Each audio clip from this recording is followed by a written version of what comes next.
one of the most important sentences you'll ever hear. You've reached Talking with Dr. Terry, 180 Seconds to a Better You, message number 310, and I'm Dr. Terry Wurzbacher.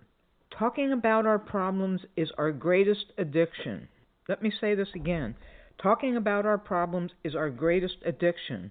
This applies to all our problems, including chronic pain, which we've been talking a little bit about lately.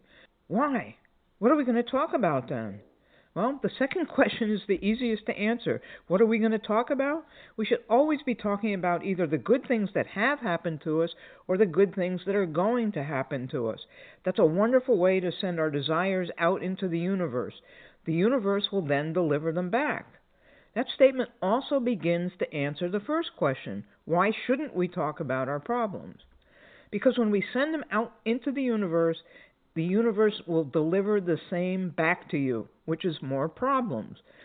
The universe doesn't know the difference between good and bad, nor does it know what's past, present, or future. That's why your gratitude list can often contain thanks for things you don't yet have. This is what happened with my manifestation with my house that I talked about yesterday. Regarding chronic pain, the same idea applies. If you talk about the pain, the universe thinks you want more pain, and guess what? It delivers. But there's another concept that applies to chronic pain, and it's not as metaphysical. The more you talk about your pain and how much it hurts and how it's not fair and why me, etc., the more danger your brain thinks it's in.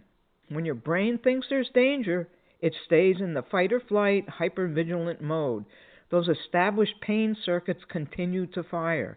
There's no chance to create a sense of safety and therefore no new neural circuits. You've heard me talk many times about the importance of conveying safety to your brain in order to calm the nervous system. There's a little chance of improvement if that doesn't occur. Every time you talk about your pain or disability, your brain goes on high alert and there's just the opposite of safety at that point. Of course, you have to answer your medical provider's questions, but that's it. Any quote-unquote support groups should be meticulously checked to see how much the members talk about pain or how much it interferes with their lives. They are not really support groups. It would be neat if someone created support groups that focused on getting people to focus on something good, no matter how tiny. This morning I was feeling a little bit down as I was driving to an appointment, and then I actually said out loud, "What are you doing, Terry? Everything is terrific.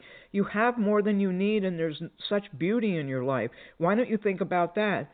And guess what? I did. It worked, and I had a diamond day. I hope you guys have a diamond day as well.